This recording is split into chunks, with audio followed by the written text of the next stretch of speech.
అలాగా అప్పటి వరకు భయం ఉండిద్ది, దాని తర్వాత భయం అనేది తగ్గిపోయింది. యాక్టింగ్, డబ్బింగ్, అది హాలీవుడ్ రేంజ్ మూవీస్కి కూడా చెప్పారు, వెబ్ సిరీస్కి కూడా చెప్పారని తెలిసింది. అంటే ఎలా, అంటే డిఫరెన్సెస్ ఏంటి, నువ్వు ఎలా క్యాచ్ చేసావు, ఆ ఎక్స్పీరియన్సెస్ ఏంటి అసలు?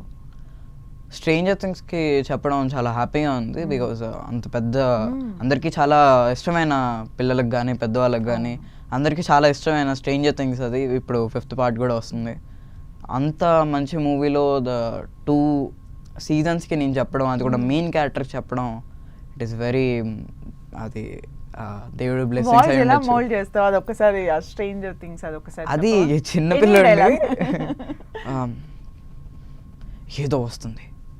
ఏదో వస్తుంది నీ రక్తం కోసం, అది నిన్ను పీక్కు తినేస్తుంది, అది డెమోగాగన్.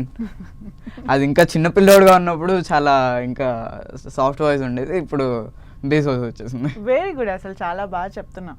అంటే మేమేమో చూస్తాము, నువ్వు ఆల్రెడీ డబ్బింగ్ చెప్పేప్పుడే నీకు స్టోరీ మొత్తం తెలిసిపోతుంది కదా.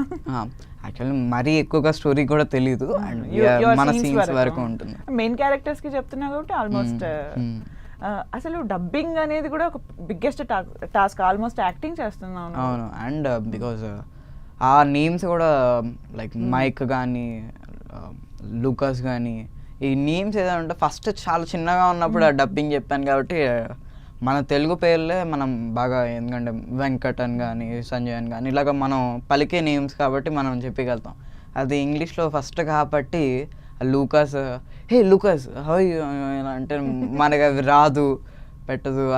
బట్ అప్పుడు కొంచెం ఇబ్బంది అయ్యేది, మెల్లిమెల్లిగా మాట్లాడుతూ ఉండే అలాగా అలవాటు. బేసికల్గా ఇప్పుడు నీకు అన్ని ఎక్స్పీరియన్స్ ఉన్నాయి, డైరెక్ట్ తెలుగు డబ్బింగ్ చెప్పావు, ఇంగ్లీష్ వాటికి వచ్చేసరికి డిఫరెంట్ అనిపిస్తుంది. అక్కడ ఏదో ఉంది చూడు, అది ఎలా అంటే మీకు అలా చెప్పమని చెప్తారా, లేకపోతే స్క్రిప్ట్ వైజ్ అలా చెప్తారా?